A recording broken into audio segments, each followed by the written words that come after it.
What if your sudden loss of interest in life, what the world calls depression, wasn't actually a systemic failure?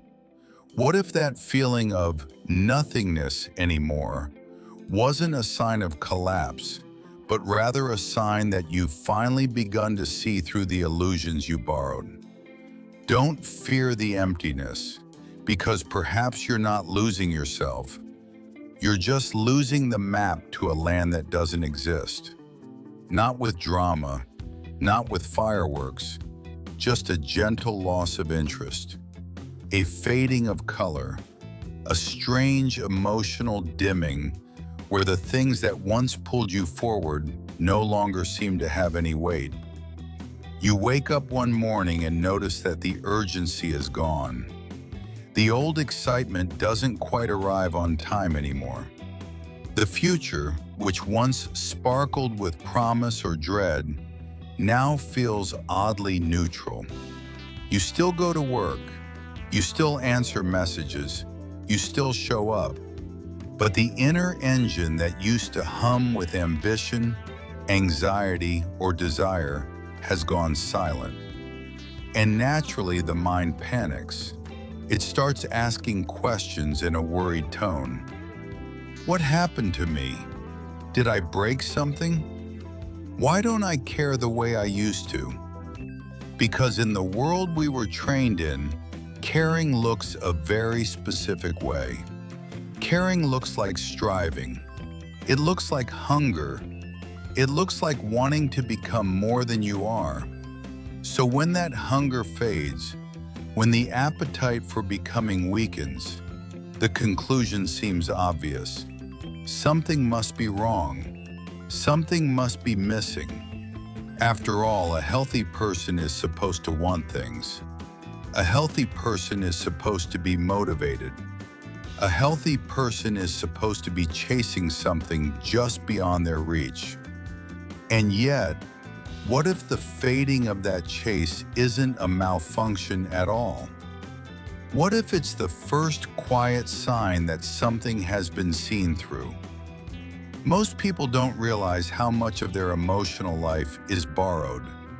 Borrowed from parents, borrowed from culture, borrowed from a story about who they are supposed to be and what they are supposed to want. You are told very early on what counts as success, what counts as failure, what makes a life meaningful, and what makes it a waste. And because you want to belong, because you want to be real in the eyes of others, you take these values into yourself. You don't just follow them, you become animated by them. So when awakening begins, it doesn't arrive as bliss. It arrives as disinterest. The old incentives stop working. The promises that once motivated you now sound strangely hollow. Not offensive, not tragic, just unconvincing. Like an advertisement you've seen too many times. You might notice that conversations feel flatter. Social rituals feel mechanical. Achievements that once thrilled you now feel oddly ceremonial, like receiving an award in a play you no longer believe in. And because no one ever told you this could happen, because no one ever framed it as anything other than a problem, you turn on yourself. You assume the numbness means you've fallen backward, that you've lost something essential. But what if what's disappearing was never essential at all? There's a difference between losing joy and losing illusion, though at first they feel identical. Illusion, when it dissolves, leaves behind an empty space where excitement used to live. And that emptiness can feel frightening, especially to a mind that has been trained to measure aliveness by intensity. If life isn't loud, it must be dead.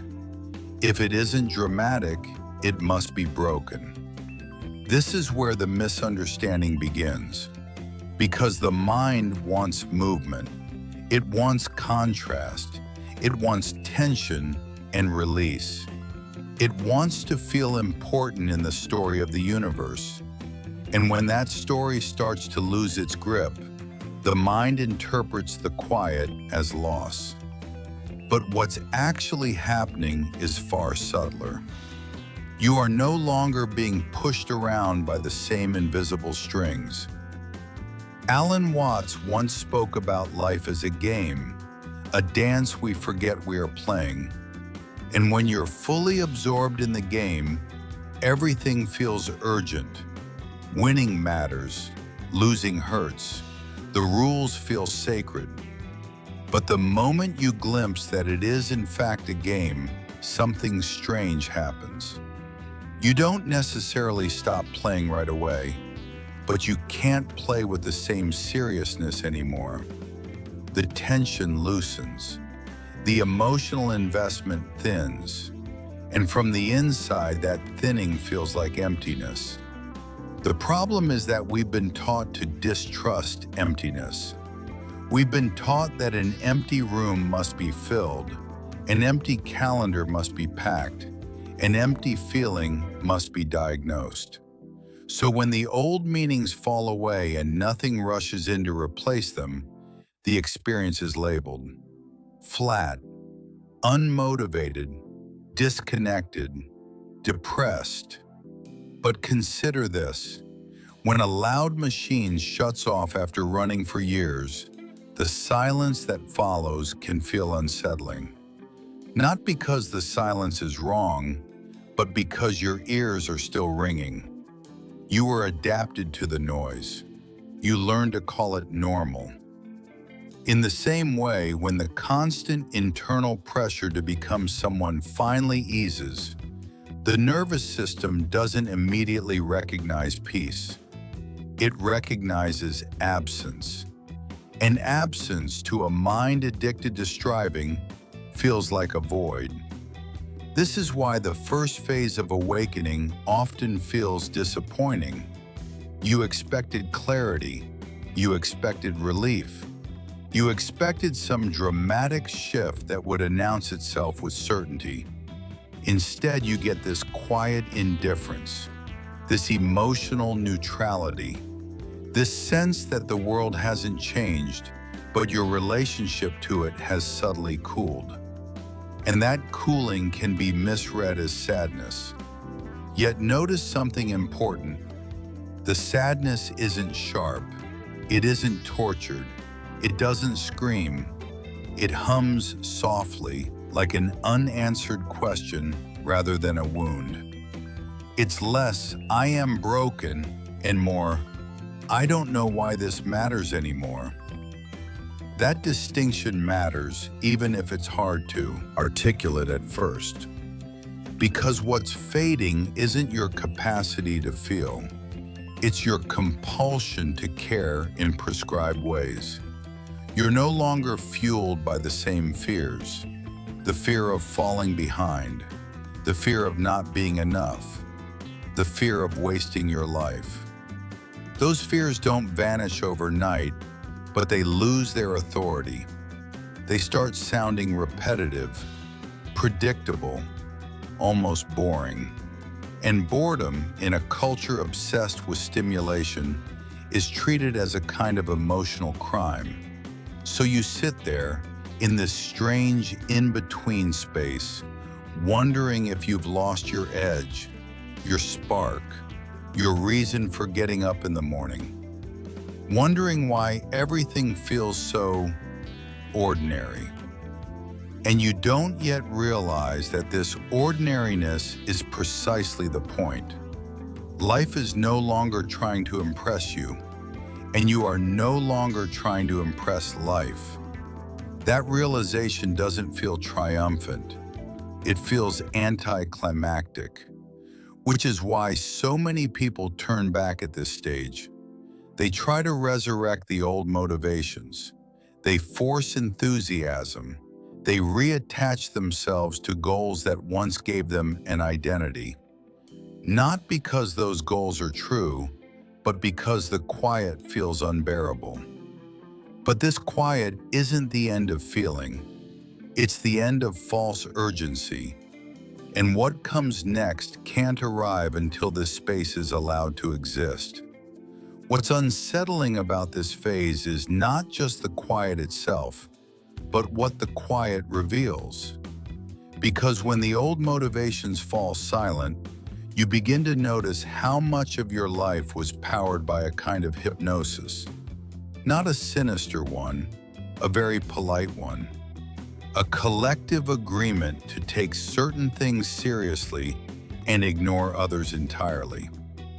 From childhood onward, you were taught what to want before you ever had a chance to notice what you actually are. Success was drawn for you like a map. Meaning was handed to you like a uniform. And because everyone around you was wearing the same thing, it never occurred to you that it was a costume. It felt like reality. This is what enchantment looks like when it's working properly. You don't feel manipulated, you feel motivated. You feel purposeful.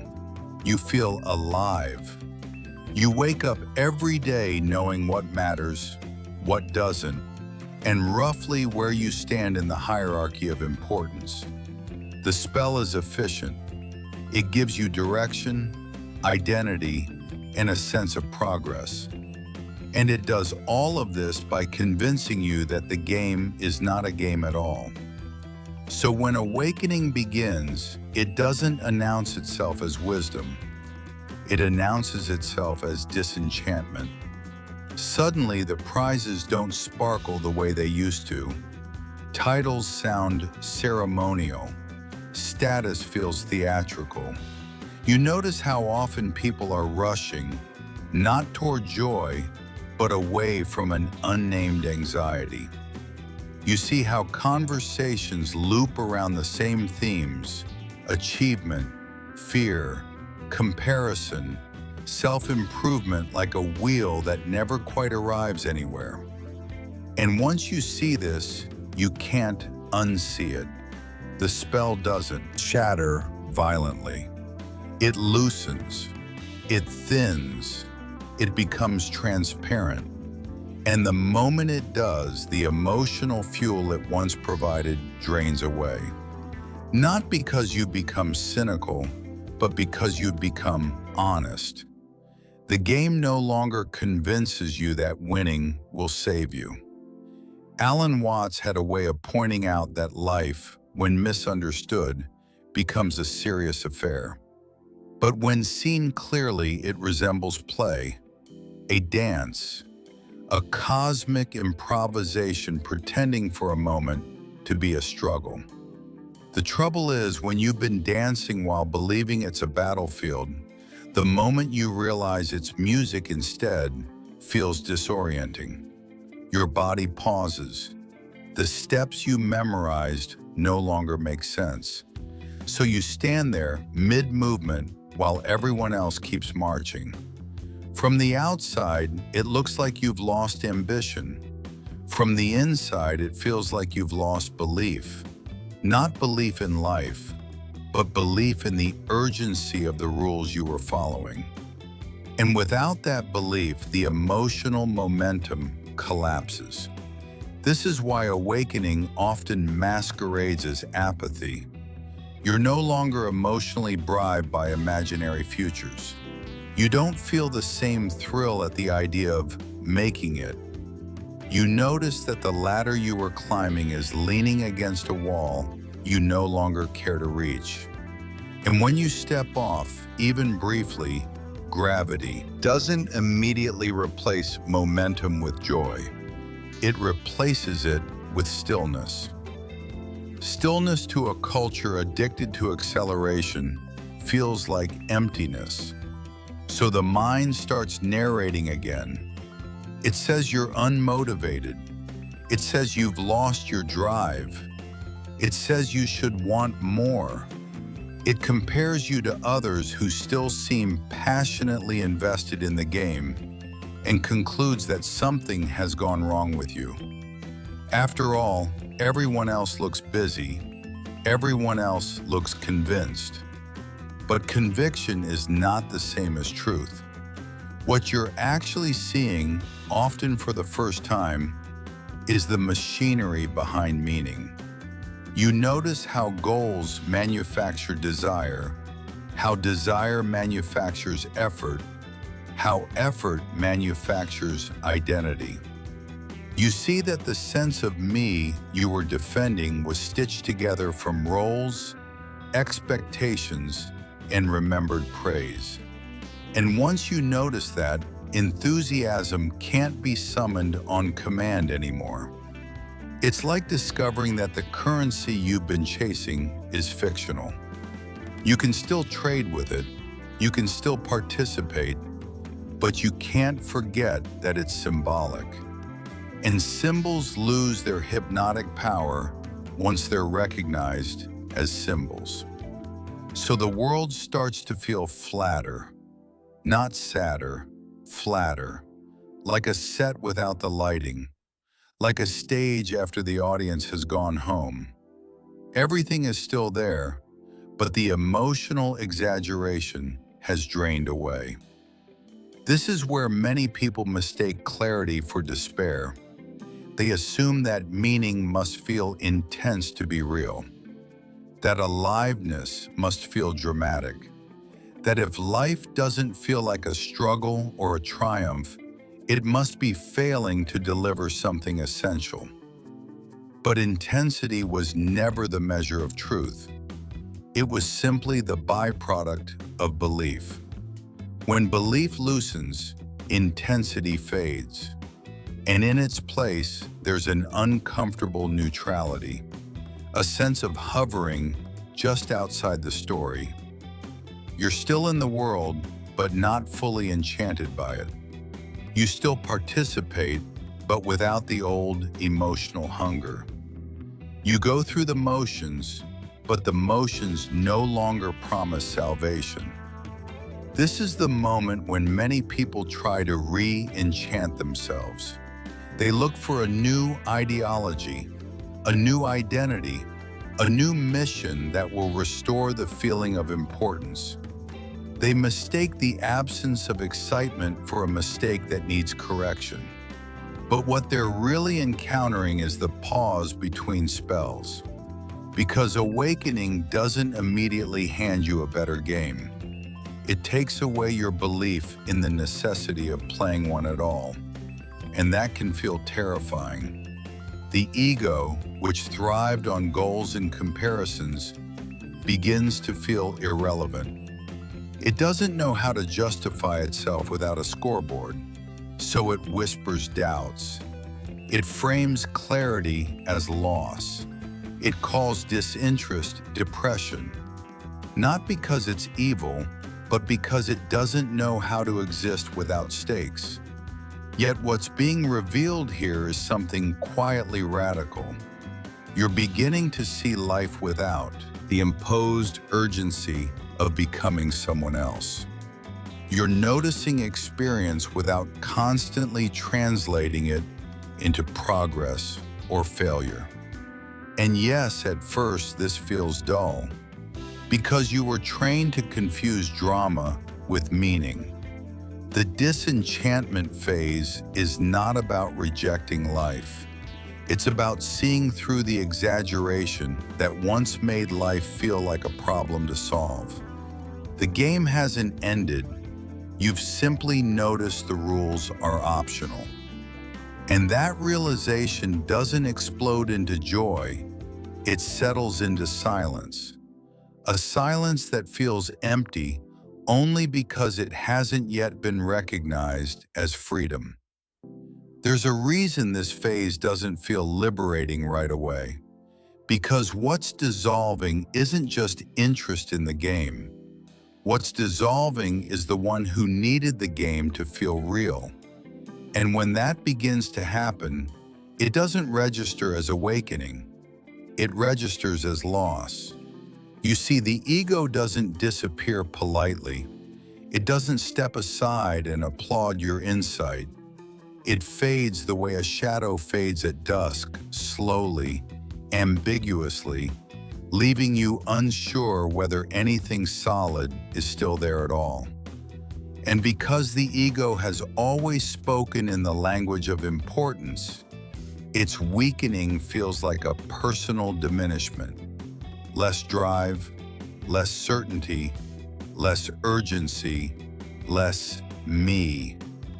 So the mind reaches for the nearest explanation it knows.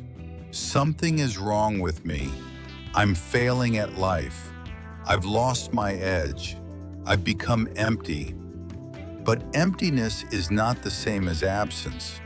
It's the absence of something that was never quite what it claimed to be.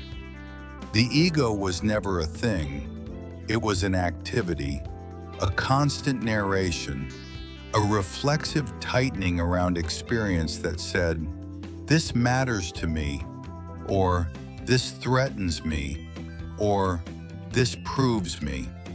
And when that activity begins to slow down, the nervous system interprets it as danger.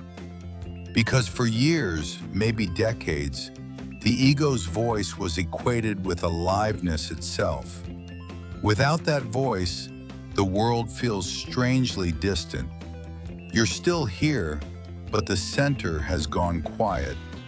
This is why the experience feels heavy, not emotionally dramatic, but existentially weighty.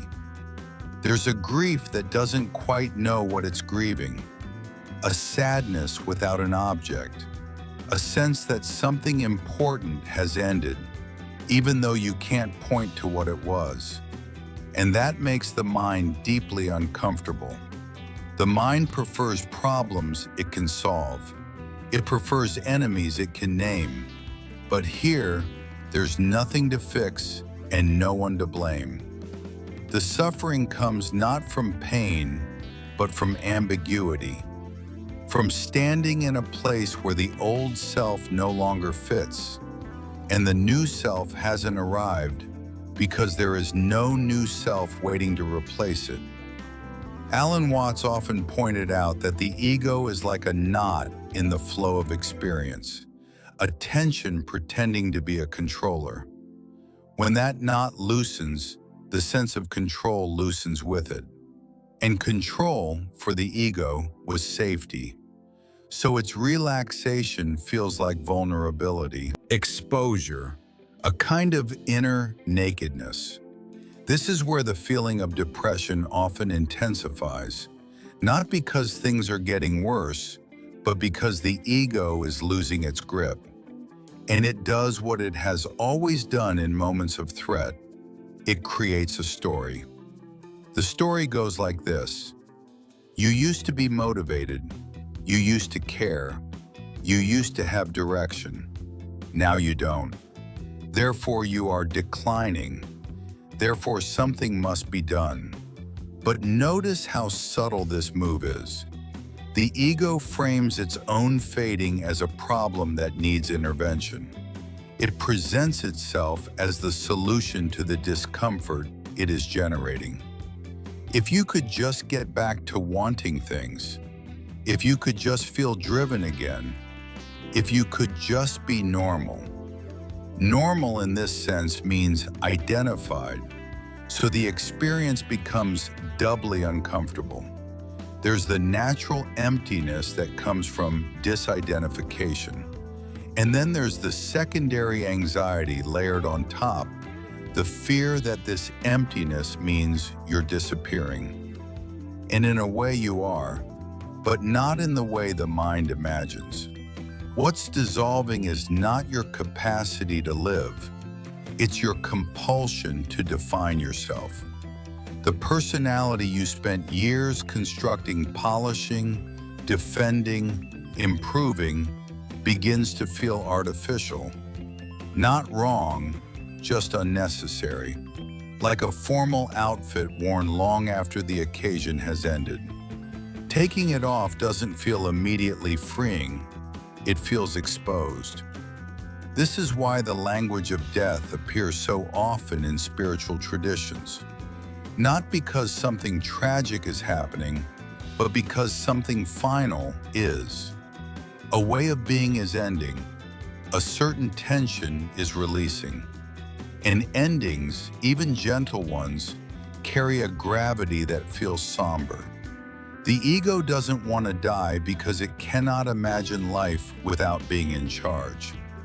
It assumes that without its constant commentary, there will be chaos, meaninglessness, collapse.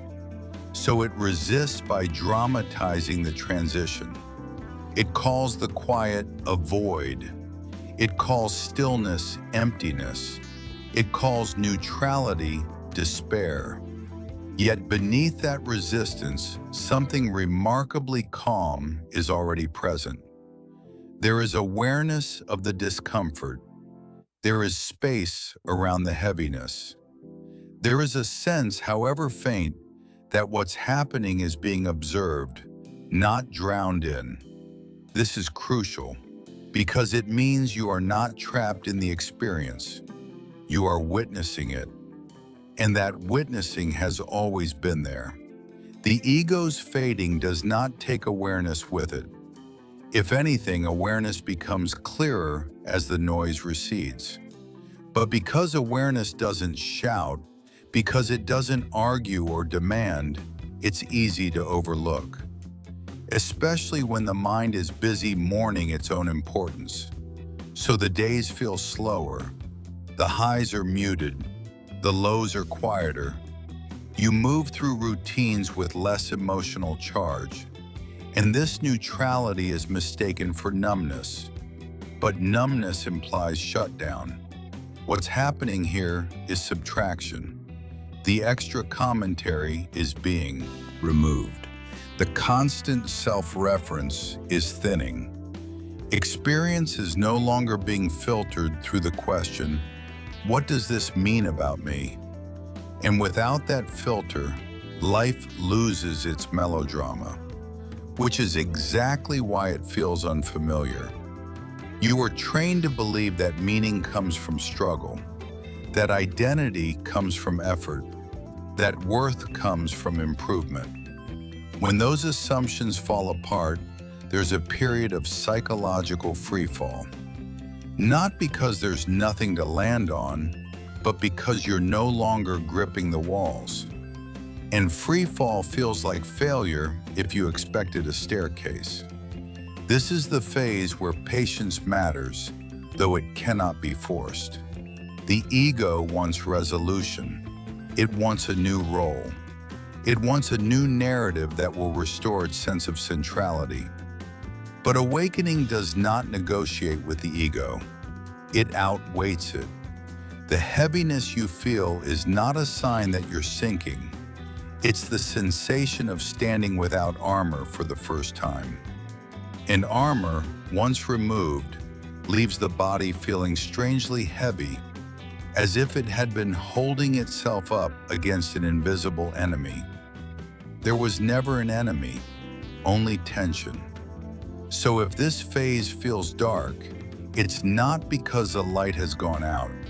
It's because your eyes are adjusting to a different way of seeing, one that doesn't revolve around you. And that adjustment, for a while, feels like nothing at all. There comes a point, somewhere in the middle of all this, when you realize that nothing new is rushing in to replace what has fallen away. No upgraded identity arrives. No revised purpose drops from the sky. There is just this space, open, unoccupied, quiet in a way that feels almost impolite. This is the part no one romanticizes, because the mind is extraordinarily good at tolerating pain when it can see a direction. Struggle is acceptable if it promises arrival. Confusion is manageable if it points toward clarity. But this space offers neither. It does not explain itself. It does not reassure.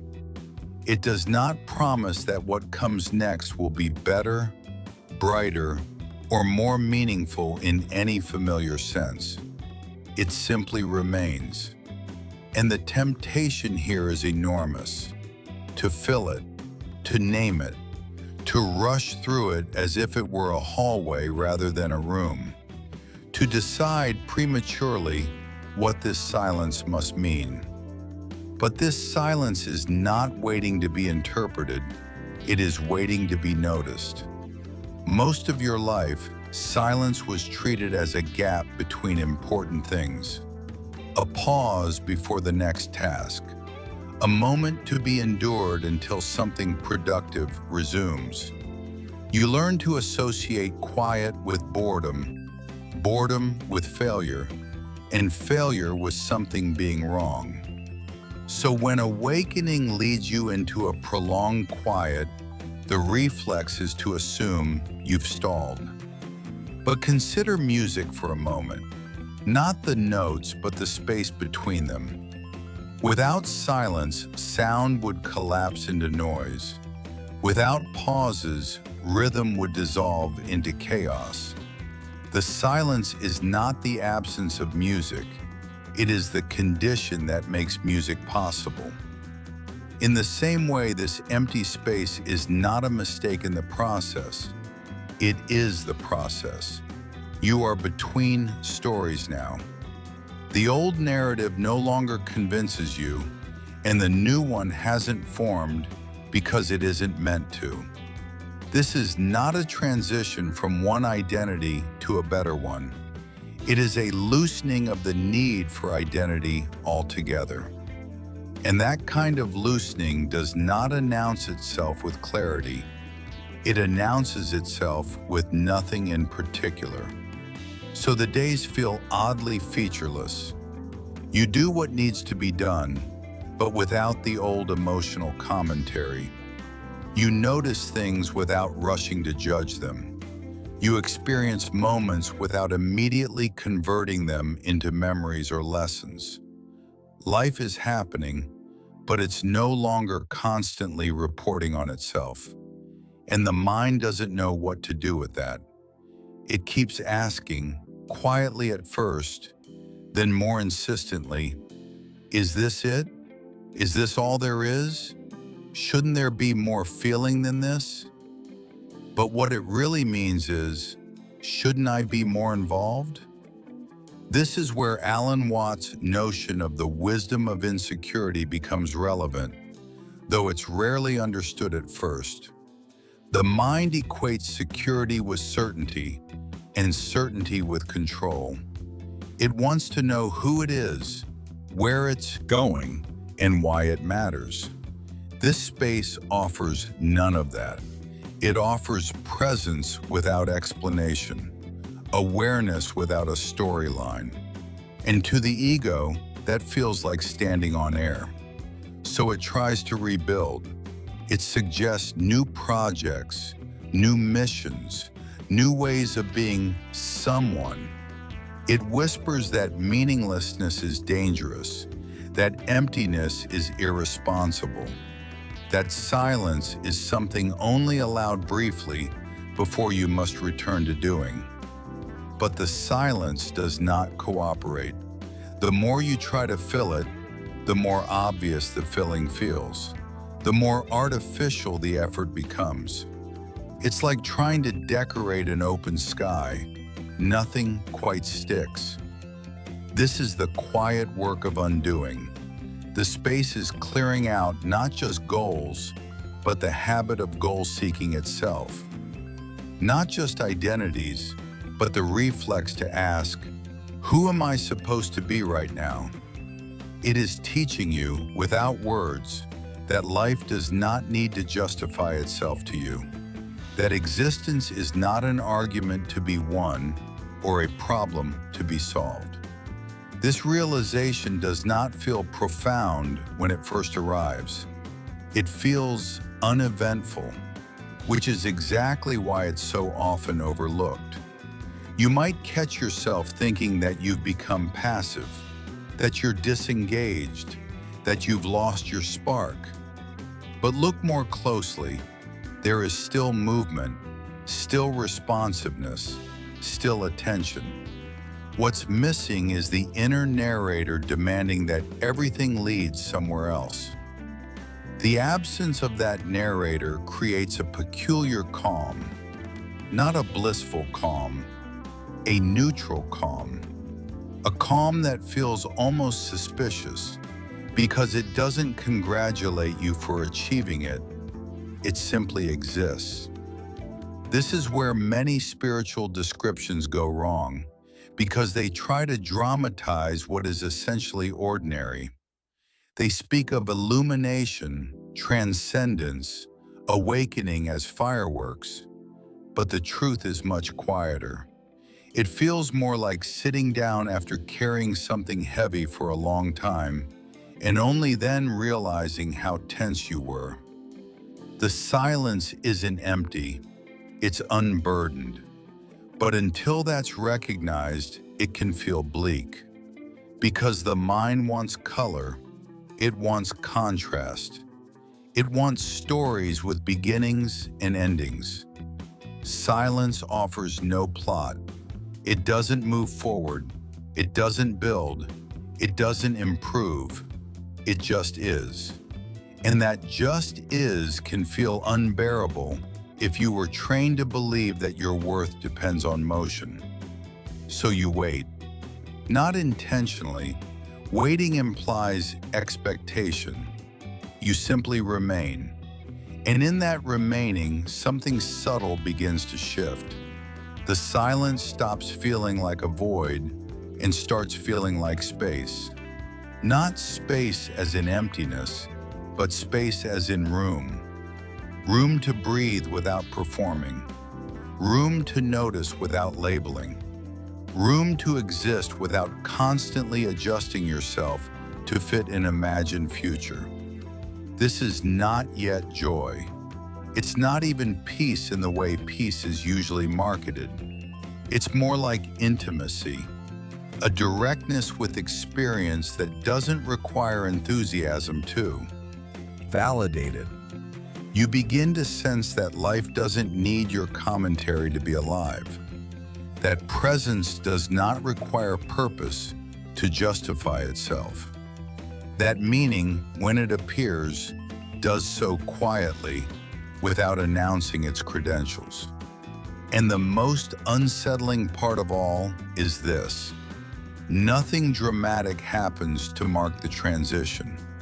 No final realization, no moment where the clouds part and everything makes sense. Just a gradual easing of resistance, a softening around the edges of experience, a sense that you are no longer standing opposite life, trying to figure it out. You are simply here. And in that here-ness, the silence reveals itself not as absence, but as the background that was always holding everything together. It was never waiting to be filled. It was waiting to be trusted. At some point, often without you noticing when it happened, the question changes. It no longer asks, "How do I get out of this?" It begins to wonder, more quietly, what if there was never anything to get out of? And that shift, subtle as it is, marks the real turning.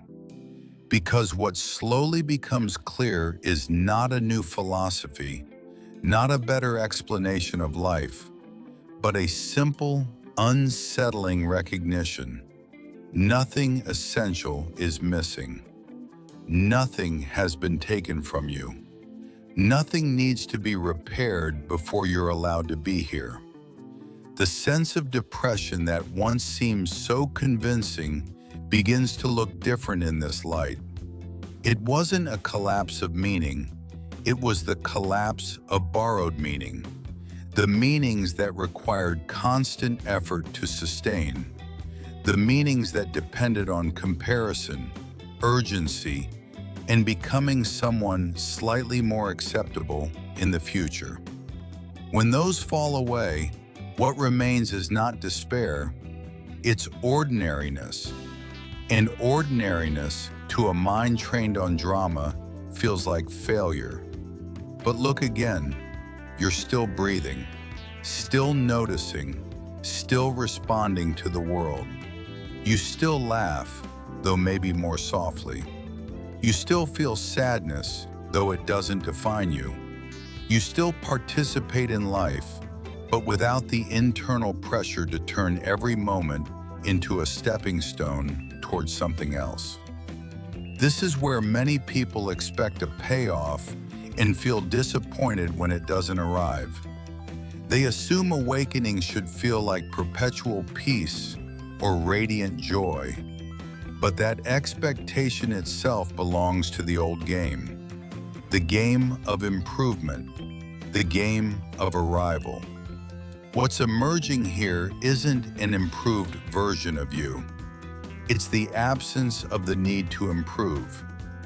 Alan Watts once suggested that trying to become enlightened is like trying to bite your own teeth. The effort itself is the misunderstanding. In the same way, trying to feel better, more awakened, more meaningful after this process misses the point entirely. The quiet you're experiencing is not a stage to pass through on the way to something else. It is what life feels like when it's no longer being forced to perform. And that can feel underwhelming, because there is no parade, no certificate, no clear line separating the before from the after. There is just this gentle recognition that you are no longer arguing with reality. You're no longer demanding that life justify itself to you with intensity or purpose or promise. You're allowing it to be what it already is. This doesn't mean the world becomes perfect. Pain still arises. Loss still happens. Uncertainty still exists. But none of it carries the same existential weight it once did. It no longer threatens your sense of self, because that sense of self is no longer something you're guarding so closely. You're less invested in proving that your life means something, because you're no longer convinced that meaning is something life needs in order to be valid. And strangely, that's when a different kind of meaning begins to show itself. Not loud, not dramatic, just present, like warmth rather than fire, like depth rather than excitement. You notice small things again, the way light moves across a room, the tone of someone's voice when they're not trying to impress, the feeling of simply being awake without needing a reason. These moments don't announce themselves as important. They don't try to justify their existence. They don't promise anything. They're enough on their own. This is why awakening so often feels like depression at first, because the culture you live in has trained you to equate aliveness with striving. When striving stops, the mind assumes life has stopped too. But life was never in the striving. Striving was just noise layered on top of it.